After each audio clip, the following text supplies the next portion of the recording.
Hello everyone and welcome back to my channel.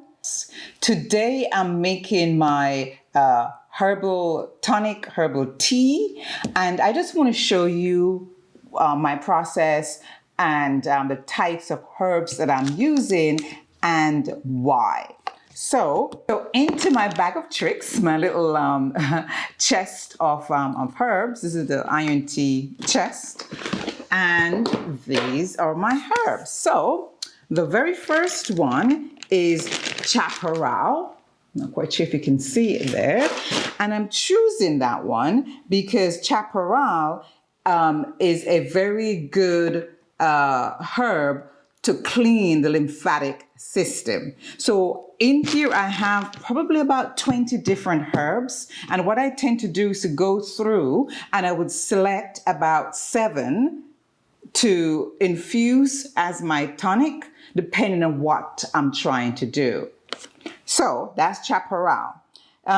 Chaparral also is a very good herb, very good antibiotic type of herb. It fights against bacteria, viruses, and parasites. It also helps with, people who are going through issues with arthritis. If you have arthritis in your different part of your body, it will also help you with pain and also help you with the muscle cramps. So that's Chaparral. Then the next one is Dandelion. Dandelion root, dandelion leaf is also a very good herb for energy level, but it also is a liver, gallbladder, kidney tonic cleanser as well. And sometimes we have dandelion just sort of like hanging around in our garden, as wild herb, but it can be used too to infuse your energy. Then we have the sarsaparilla, the Jamaican sarsaparilla, and that one I've selected that one again because it's my iron tea and helps increase your energy level. It also enhances the detoxification.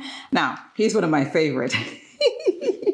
So this one is Contribo. Contribo, it looks like twigs from a tree, which is looks like twigs from a tree, which is exactly what it is. This one is from organic from Belize. And the Contribo also really boost your energy level and boost your immunity, promoting respiratory health. The Contribo does that. Now, Contribo is very bitter, sorry. So what I tend to do is just to take a twig, maybe even half of this. If you're just starting out, you just really need about, half of this. And you can put it in your water, which is what what I do. Every now and then, if I think I need a boost of energy, I will then put that into my water. You can probably see it there. And yes, it's a little bit bigger than what I have in my hands, but I've been doing it for a while, so I know I can tolerate the smell and the taste of it. It is very, very woodsy, earthy, but also it is bitter. I'm not gonna lie, it is quite bitter. Now, I only, topped this up last night, but if I had it out for a few days or so, the color of my water would have changed to a slight pale yellow. And that's just infusing of this herb that does change the color. The next one is shave grass.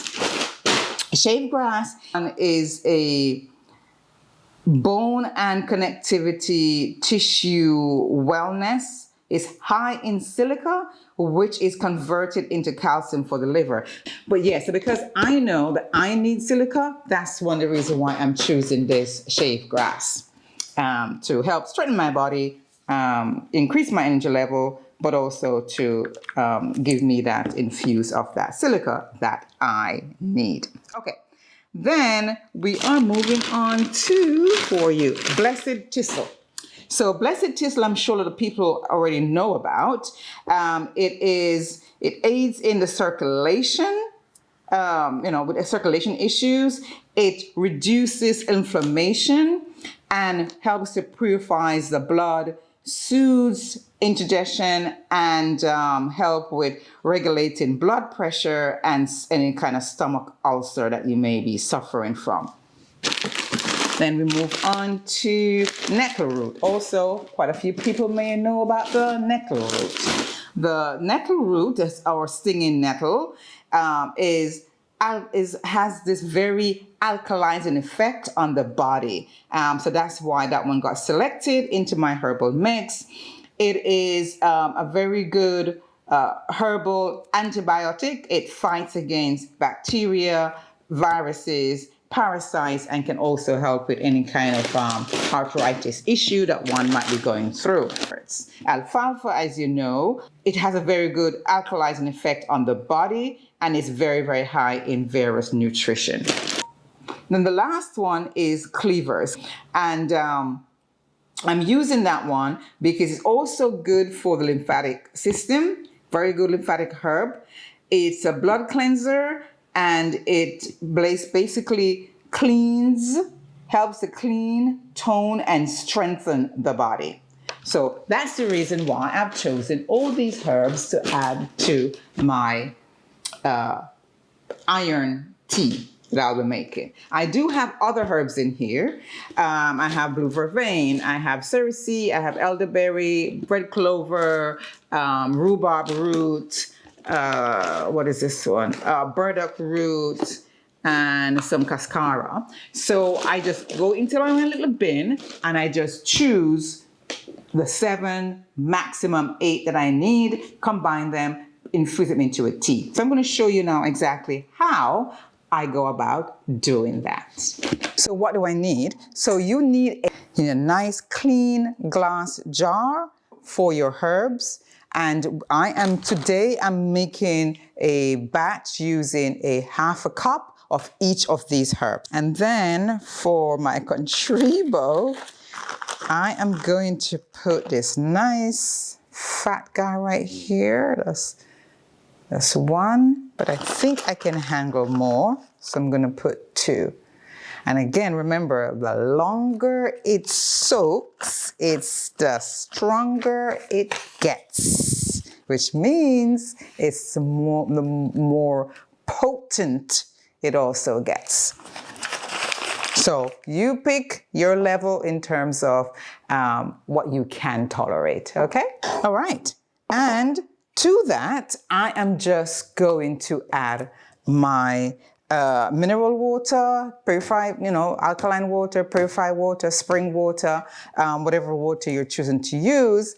Just don't use your tap water unless your tap water is filtered. Mine is filtered, but I'm choosing still to use some mineral water.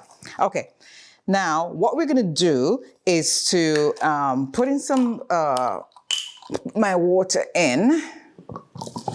So it's basically 1 gallon of water to 1/2 cup of each of the herbs that we discussed earlier. And you want to do this raw, i.e. no heat, then just leave this to soak for, I would say, a day, at least a day. And then we can strain and put this away for your tea. I'll show you the end result. So just double check to make sure everything is okay and just keep stirring. So the water, just keep infusing. You can see already the color of the water. You can see the color of the water, and it's quite dark, right? So the herb is infusing, but it's going to infuse even better if it stays there for longer. Okay, so we have almost a gallon of tea that you can now consume. I am then going to store it in the refrigerator, and I consume it a couple times per day. So what I then do is to have the residue of the tea into my alkaline water, mineral water, spring water, whatever water you have, and let it continue to infuse so that when my first batch of my iron tea is done, I have this one to fall back on. Now, will the second brew be as strong as the first? No, but it will still be very good for you. So I just tend to use my herbs twice. One in the beginning, like I just did, and then re-soak these and use them again. And store in the refrigerator, not outside, in the refrigerator, okay?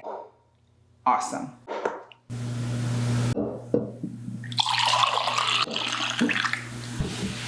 Enjoy your iron tea. Enjoy boosting your energy levels. Enjoy strengthening your body.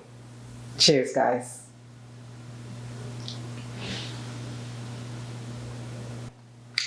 Bitter. But we know that if it's bitter, it's good for us. So we're gonna suck it up and we are going to drink our iron tea twice per day. You never hear, I'll pray most time.